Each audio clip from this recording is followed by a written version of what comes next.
Welcome back guys to Cinepoly Reviews. Let's get this review going.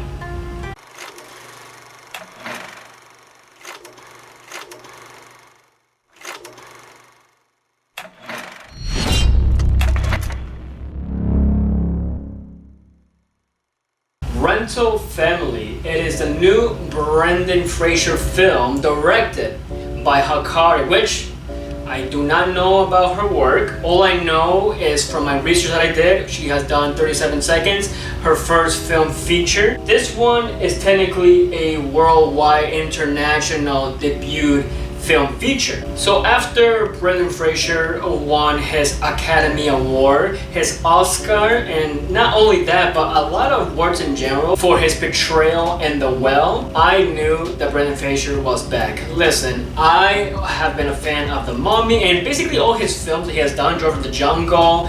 There's another film with him and an actress that I'm forgetting the name of it. Oh my god. Hold on guys, hold on. I said, hold on.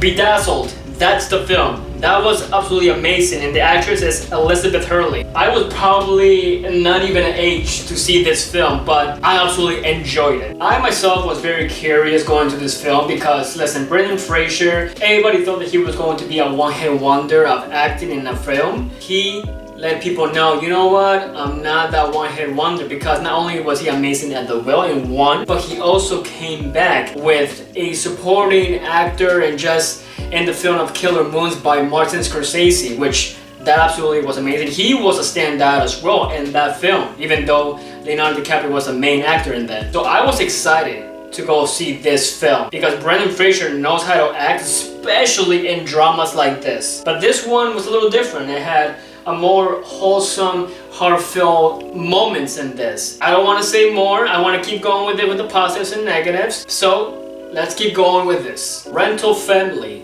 It is about an American actor in Tokyo struggles to find purpose until he lands an unusual gig, working for a Japanese rental family agency, playing stand-in roles for strangers. As he immerses himself in his clients' worlds, he begins to form genuine bonds that blur the lines between performance and reality. So the positives is this. Brendan Fraser is absolutely amazing in this role. He plays this actor, this guy that is down on his luck, that he's trying to not only be a person that is not in familiar territory, even though he has been in Japan for 7 years. He's not familiar with the custom because once he immerses himself in the worlds of the clients, there's so many things that he doesn't know about Japan traditions. In the beginning of the film, he's just looking out in his balcony, all these neighbors that he has, and he's like waving and saying hi. That scene in itself is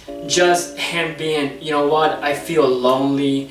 I don't know what I'm doing here anymore. I'm trying to find work. Look at all these families, all these people that are just have purpose in their lives. There's a family with a kid. There's an old man that is just retired, if anything. All this is going on and he's just there in his room being lonely, and not only that, but you can see also his apartment is all cramped with so much garbage and just it feels like it's a mess, just like how he is portraying himself in the beginning. He is kind of a mess. But what I loved more about this is that he shows that emotion, especially when he is playing the dad of this daughter that he has to be the dad. He is just playing an absolutely amazing role and he gets immersed in that. And you see the character transition of Brendan Fraser of being, you know what, I am actually a dad because I didn't have a dad in the past. This is how a dad should feel like. That scene, there's a scene where Brendan Fraser and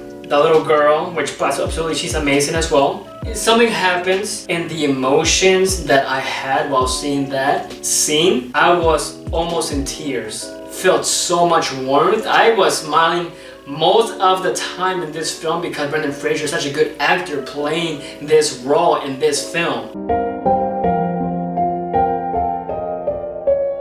I also absolutely enjoy the cinematography in this because it just shows Japan's city life and just absolutely traditions. It's just how everything looks in Japan is absolutely amazing. Now, yes, there is some parts where nobody is talking and it's just technically the scenery of what's going on in Japan itself. I get it, some people are not going to like that because it just takes away from the actual plot, so it's kind of like a slow burn film that you have to get to a point where somebody has to talk, and sometimes nobody does talk, and that's kind of like a letdown because you're just in this emotion roller coaster, but then all of a sudden it stops and it's like, okay, so nobody's talking. It's beautiful, I'm not gonna lie, but keep going. I also want to say, not only is Brendan Fraser an absolutely standout in this, but the other actors that are here are absolutely standouts as well, which I want to talk about 3 of them. I'm probably gonna pronounce it wrong, so I have my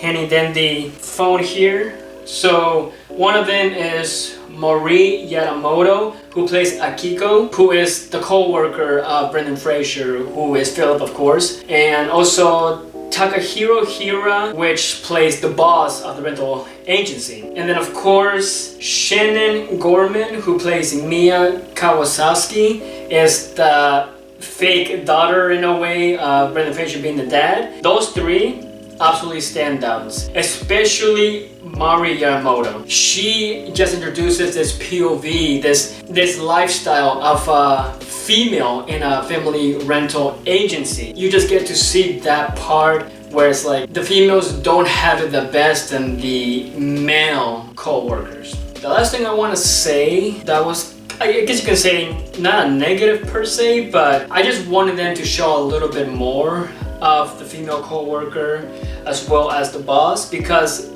towards the end you can finally get to see what's going on in their world, and it's interesting, but the fact that it's towards the final act of the movie is just kind of a letdown because you want to know more about why is the boss doing this, what's his backstory, and what is this female's backstory, you know, what's going on with this. So with that being said, guys, let's do this. Rental Family, do I recommend it? Yes, I do. I was smiling the entire time of this film. I almost cried. Now, yes, it's very slow, and yes, you don't get to know more of the character's backstory, but other than that, listen, Brendan Fraser hits another home run and just keeps going with these movie hits. He's just a standout and keeps going because he knows how to portray these characters. He does his research. Like, he's playing all these characters, but he's so kind-hearted. Score-wise, I would have to give this a 8.5 out of 10. I enjoyed it and I recommend everybody to see it, especially people that love Brendan Fraser. So, what did you guys think of Rental Family? Did you like it? Did you not like it? What is your favorite Brendan Fraser film? Put your opinions in the comments down below. Guys, don't forget to like this video, subscribe to the channel. As always, guys, I have been Paulie. This has been Set Up Paulie Reviews. That is all, guys.